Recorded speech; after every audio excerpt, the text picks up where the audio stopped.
A DCF model is like a telescope pointed at the future. It looks precise. The math is rigorous. The output has decimal points, but the image it shows you is entirely a function of where you point it and how you calibrate it. Point it in the right direction with the right assumptions, and it will confirm any business decision that you've already made.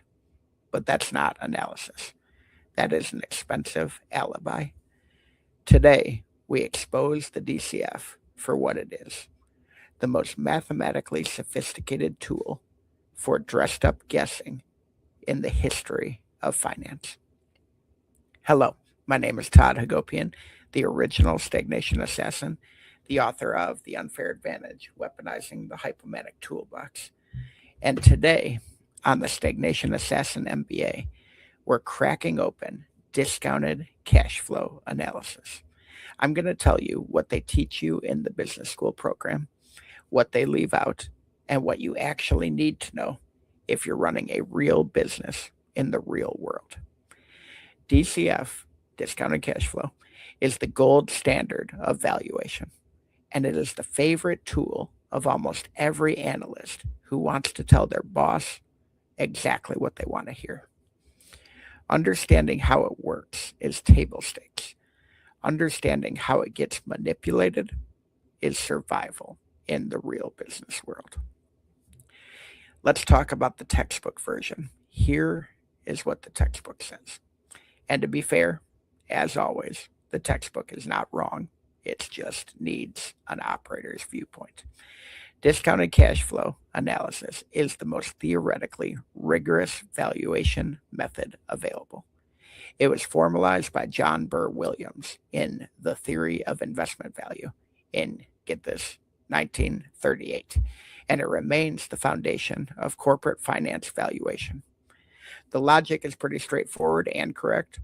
The value of any asset is the present value of all of the cash flows that it will generate over its remaining life. Discounted cash flow applies this principle by projecting future cash flows, typically free cash flow to the firm, discounting them back to the present value using a discount rate, which is usually the weighted average cost of capital, and then summing the results. The result is the intrinsic value of the business. The discount rate captures two things: time value of money and the risk of the projected cash flows. Higher risk should mean a higher discount rate and thus a lower present value. This is theoretically correct and practically important. Damodaran is a NYU. He is the master practitioner of discounted cash flow. He has taught it to generations of analysts and produced some of the most rigorous public DCF work available. The framework deserves the intellectual respect that it receives. But let's talk about the real world debrief. Where does it actually hold as a strong framework? DCF earns its tuition in situations where you need a theoretically defensible long range valuation and you have reasonable confidence in your cash flow projections. For capital investment decisions and stable, predictable businesses, infrastructure projects, regulated utilities, long-term manufacturing investments with contracted revenue, DCF provides the most accurate value estimate available.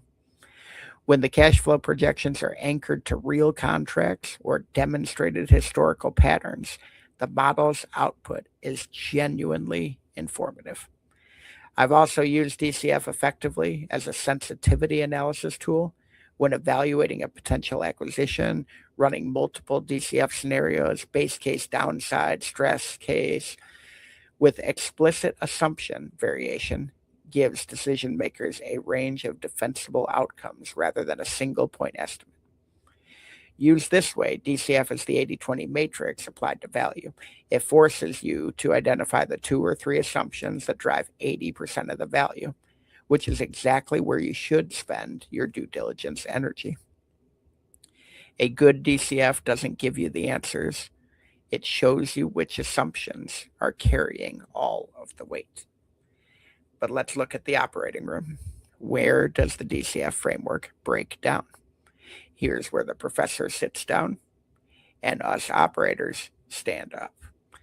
DCF has 3 structural vulnerabilities that make it the most dangerous tool in corporate finance when it's misused. Vulnerability 1, terminal value dominates the output. In a typical DCF with a 5-year projection period, 70 to 80% of the total calculated value comes from the terminal value, the value of all cash flows beyond year 5. Terminal value is calculated using a terminal growth rate and the discount rate. These 2 small numbers, often estimated with almost no empirical basis, determine the majority of the valuation in your DCF. Changing the terminal growth rate from 2% to 3% can swing a $500 million valuation by over $150 million in certain instances. The most important number in a DCF is the one that represents everything you can't possibly know. That's not valuation, that's structured speculation. Vulnerability number 2. The discount rate is a choice, not a calculation. WACC, the discount rate that most use in corporate DCFs, requires estimates at the cost of equity, which itself requires a beta estimate, a market risk premium, a risk-free rate, the cost of debt, and the capital structure weights. Every single input is a judgment call. Small changes in your WACC equation produce enormous changes in your output. An analyst who wants to justify a higher valuation simply needs to lower the WACC, and they've got about 5 different ways to do it.